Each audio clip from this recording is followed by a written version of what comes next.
హల్లెలూయా.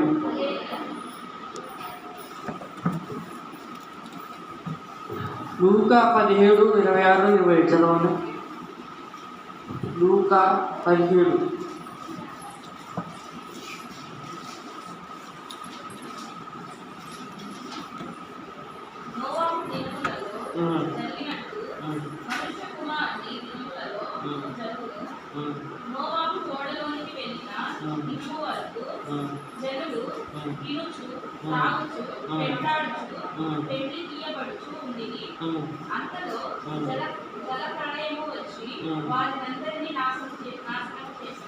చాలు. పునః గురించి తెలుసుకున్నప్పుడు నోవా ఎవరు? నీతిమంతుడు. ఆయన మనిషి. ఒకరోజు దేవుడు ఏం చేశాడంటే భూమిని పరీక్షించాడు. భూమి ఎలా ఉంది, జనాలు ఏం చేస్తున్నారు, నీతిమంతుల కాదని చూస్తే అందరూ పాపం చేసిన వాళ్ళే భూమి మీద. అప్పుడు ఏమైందంటే ఇంకా యోవాహు నీతిమంతుడు ఒక్కడే ఉన్నాడు. ఇంకా యోవాహు దగ్గరికి వచ్చాడు. నోవాహు దగ్గరికి దేవుడు వచ్చి, ఒక పడవ కట్టు, ఈ ప్రపంచం మునిగిపోతుంది, వర్షం పడుతుంది 50 రోజులు రాత్రి పగళ్ళు, మీ అన్ని సర్దుకొని పడవకి వెళ్ళండి, జంతువుల్ని మీ కుటుంబాన్ని ఎవరైతే నమ్ముతారో నేను వాళ్ళని తీసుకెళ్ళమంటాడు. నోవాహు ఏం చేస్తాడు? సువార్త ప్రకటిస్తాడు. ఏమనంటే అందరూ రండి, పడవలోకి రండి, పడవని ఏం చేస్తున్నాను నేను, మీరు ఎక్కితే మిమ్మల్ని తీసుకెళ్తాను ఇంకో చోటుకి అంటాడు. అప్పుడు ఏమైందంటే నమ్మలేదు ఎవరు. ఆయన ప్రకటించిన ఎన్ని సంవత్సరాలు? 120 సంవత్సరాలు ప్రకటించాడు. ఎవరు ప్రకటించింది చెప్పండి? నోవాహు. ఎన్ని సంవత్సరాలు? 120 సంవత్సరాలు ప్రకటించాడు సువార్తని. ఏమని? పడవకి ఎక్కడండి. ఒకళ్ళు వినలేదే, ఒకరు మారలేదే, ఒకరు వినలేదు ఆయన్ని. నవ్వారు ఆయన చూసి, వర్షం ఎలా పడుతుందని. ఎందుకంటే ఇంతకుముందు వర్షం లేదు, ఆవిరి వచ్చి చెట్లు తడిపోయింది, కానీ ఇంతకుముందు వర్షం లేదు. నోవాహు పడితే వర్షం తెలియదు, వర్షం పడితే ఎవరికి నీళ్ళు పడవట్ట అనుకునేవాళ్ళు ఆకాశం నుండి. కానీ ఒకసారి వర్షం పడింది. 40 రాత్రులు 40 రోజులు, పగలు రాత్రి అంటే రోజంతా వర్షం పడ్డది. 2 3 రోజులు వర్షం పడితే వాగు నిండింది. అదే 40 రోజులు పడితే ప్రపంచం మొత్తం, ప్రపంచం మునిగిపోదు. మునిగిపోయింది ప్రపంచం. మనుషులు మరణించారు, అందరూ మరణించారు. నోవాహు ఫ్యామిలీ తప్ప ఎవరు లేరు భూమి మీద. జంతువులేమో పడవకి మిగతా వాళ్ళంతా చనిపోయారు. నేటి కాలం ఎవరు సువార్తదే. ఆ కాలం సువార్త ఏంటంటే పడవెక్కమని. లోతు కాలంలో సువార్త ఏం చెప్పండి? ఇప్పుడు లోతు కాలం సువార్త ఏమని ప్రకటించారు? సువార్త లోతుకి మీరు మీ ఫ్యామిలీతో వెళ్ళిపోండి సొదొమ గొమొర్రా తెలుసా కదా. సొదొమ గొమొర్రా నుండి బయటికి రమ్మని సువార్త. మరి నోవాహు కాలం సువార్త ఏం చెప్పండి? మళ్ళీ పడవెక్కమని. అర్థమవుతుంది. ఇప్పుడు సువార్త ఏం చెప్పండి? రక్షణ పొందుతుంది. ఇది సువార్త. మనం అర్థం చేసుకుంటే మనుషులు వినరు ఎవరి మాట, వాళ్ళ ఇష్టానుసారమైన జీవితం అది. నోవాహు కాలం వినలేదు, లోతు కాలం వినలేదు, లోతు భార్య వినలేదు మాట. నేటి కాలం కూడా ఎవరు వినరు ఈ సువార్త. నేసి దేవుడు అంటే నమ్మరు ఎవరు. అప్పుడేం జరిగింది? ఇప్పుడు అదే జరుగుతుంది. ఎవరు నమ్మరు. సువార్త ప్రకటించే ఎంతోమంది ఉన్నారు, ఎంతోమంది వార్తలు ఇస్తున్నారు, టీవీలు వాడబడుతున్నాయి, సువార్త చర్చిలు కట్టున్నారు, ఆయన వినరు మాట. అప్పుడు మునిగిపోయినట్టు ఇక్కడ ఎప్పుడు మునగదన్నాడు, కానీ అగ్ని గంట వర్షం పడింది, అగ్ని గంటల వర్షం. ఇప్పుడు ఏం చెప్పండి? ప్రమాదం నరకం. ఇప్పుడేం ప్రమాదం? నరకం అమ్మా, నరకం. రక్షణ పొందిన నరకంకి వెళ్తారు. మానవ నరకానికి పాత్రులు. రెండవ మరణానికి. రెండవది ఏంటంటే నోవాహు కాలంలో లోతు కాలం చెడుతనం ఉంది. ఆ చెడుతనం చూసినప్పుడు దేవుడు ఆదికాండం 6:3 చదవండి. ఆదికాండం 6:3.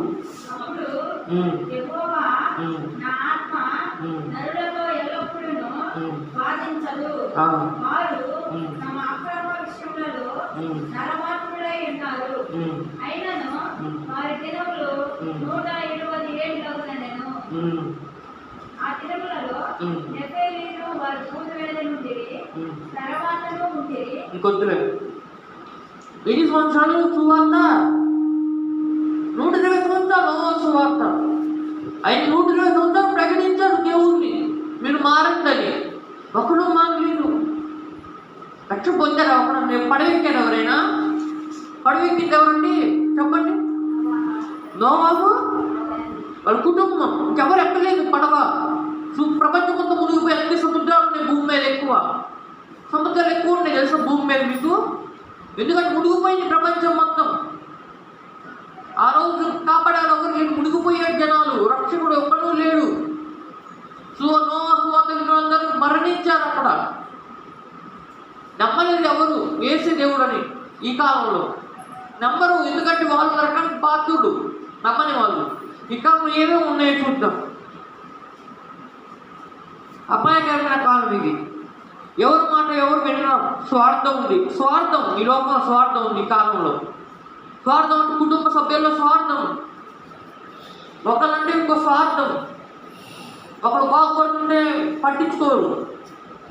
అంటే పట్టించుకోవడం కాదు, ఒక సంతోషపడుతుంటే ఒకరు ఓర్చుకోలేరు. ఆ విధంగా ఉంటాయి ఈ కాలంలో. రెండోది ఎవరైనా ధనాపేక్ష. ఈ కాలం ధనాపేక్ష ఉంది.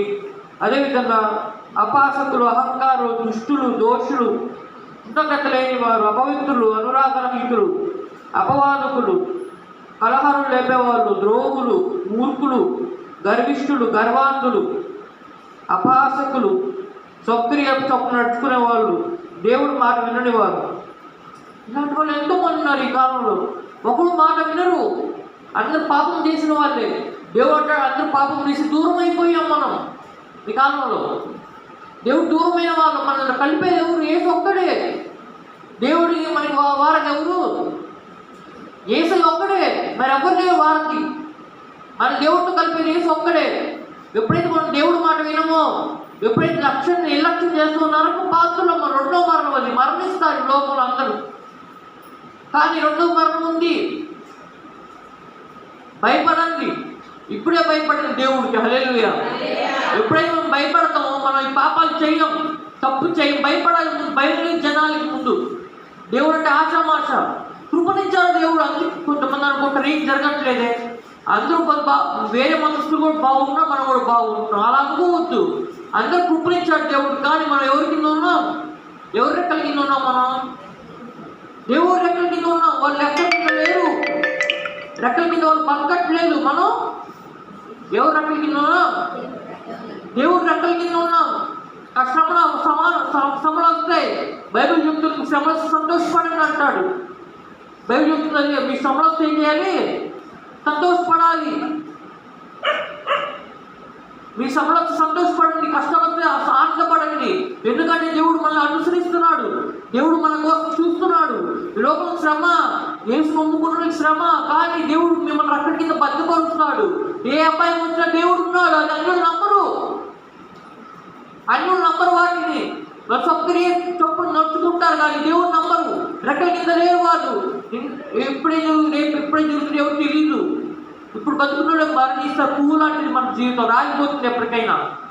ఎవరైతే చేసి ఒప్పుకుంటారో వారు సురక్షితంగా బతకగలరు. ఎవరైతే దేవుడు రెక్కల కింద దాక్కుంటారో వారు సుష్టంగా ఉంటారు, సంతోషంగా ఉంటారు. కష్టం వస్తే బాధిస్తూ దేవుడు ఉన్నాడు మీ వెనకాల. యోసేపు జీవితాన్ని చూడండి. చిన్నపిల్లవాడు ఎన్నో శ్రమలు పడ్డాడు కానీ దేవుడు ఆస్వాదించాడు ఆయన్ని. యోసేపు తెలుసా కదా?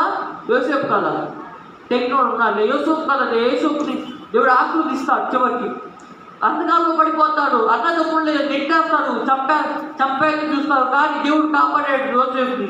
ఎన్ని కష్టాలు వచ్చినా, ఎన్ని బాధ వచ్చినా, శరీరంలో ఉన్నా, ఎన్ని కష్టాలు పడ్డ ఓర్పుతూ ఉన్నాడు. కానీ దేవుడు ఒక మాట లేదు ఆయన. మనం ఓర్పుతూ ఉండాలి శ్రమలు వచ్చినప్పుడు. ఎందుకంటే దేవుడు ఉన్నాడు, చూస్తున్న దేవుడు ప్రతిఫలం ఇస్తాడు ఎప్పటికైనా.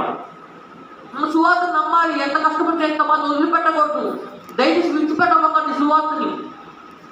ఎంత కష్టం ఎంత బాధ వచ్చి విడిచిపెట్టకండి. యోసేపు విడిచిపెట్టలేదు.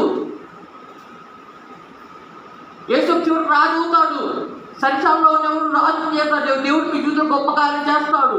ఇక్కడ గుర్తుపెట్టుకోండి. ఎప్పుడైతే నోము పడవ చేశాడో దేవుడు రాయి అడ్డు పెట్టాడు. ఇంకా హల్లెలూయా అర్థమవుతుంది. ఏం చేశాడు? రాయి అడ్డు పెట్టాడు పడవ దారికి, గుమ్మానికి. ఎందుకంటే గొప్ప కార్యం జరుగుతుంది. వాళ్ళు మరణించారు, బతుకుతారు. మరి గొప్ప కార్యం జరగాలంటే ఏం రాయి పెట్టాలి. కష్టం శ్రమను రాయి పెడతాడు దేవుడు. ఏమొచ్చినా మనకు అట్టు. హల్లెలూయా. మనకి ఎంత శ్రమ వచ్చినా రాయి అట్టు పెడతాడు దేవుడు. యేసు మరణించినప్పుడు రాయి అట్టు పెట్టాడు. ఆయన తిరిగి లభించినప్పుడు రాళ్ళు బద్దలయ్యి. మనం కూడా శ్రమకు దేవుడు రాయి అట్టు పెడతారు. బండ ఆయనే. హల్లెలూయా. మన బండ ఎవరు? యేసే మన బండ. ఎవరైతే యేసు బండిని ఆనుకుంటారో, యేసు బండి మీద నిలబడి ఉంటారు, వారు ఎప్పుడు తుంగిపోరు, పడిపోరు, కృషించిపోరు. యేసు నిజమైన బండ, నిజమైన ద్రాక్ష వల్ల ఆయనే. మీ దాహం తీర్చేది ఆయనే. యేసు నమ్ముకోండి. కష్టాన్ని బాధించి విడవకండి, శ్రమలతో విడవకండి, గట్టిగా చేపట్టుకుని నడవండి. దేవుడు అంట విడిచిపెట్టకండి దేవుణ్ణి. ప్రార్థన పట్టుదల కలిగి ఉండండి. నోకాలం అలాగే ఉన్నారు జనాలు. ఎవరు నమ్మాలి? మనం నమ్మాలి. ఇప్పుడు చర్చకొచ్చిన ఎందుకు? దేవుడు నమ్మడానికి, యేసు గురించి తెలుసుకోవడానికి. తెలుసుకోండి, బైబిల్ చదవండి, అర్థమవుతుంది యేసు ఎవరు. యేసుని వెంబడించండి, పరలోకం చేరుకుంటారు. ఆయన వారికి. యేసు నమ్మడం నిత్య నరకం. ఎవరైతే యేసుని ఒప్పుకుంటారో, ఎవరైతే యేసుని రక్షకునిగా స్వీకరిస్తే వారికి జీవం ఉంది, పరలోకం ఉంది. హల్లెలూయా. ఇప్పుడు మారుతాం మనం. హల్లెలూయా. మారి మన రక్షణ పొందుదాం. మనస్ఫూర్తిగా యేసుని ఒప్పుకున్నాం. నోరారా ఒప్పుకున్నాం. ఈరోజు ఒప్పుకున్నాం. మారుదాం మనం. దేవుడికి దీవించాం కాక. ఆమేన్.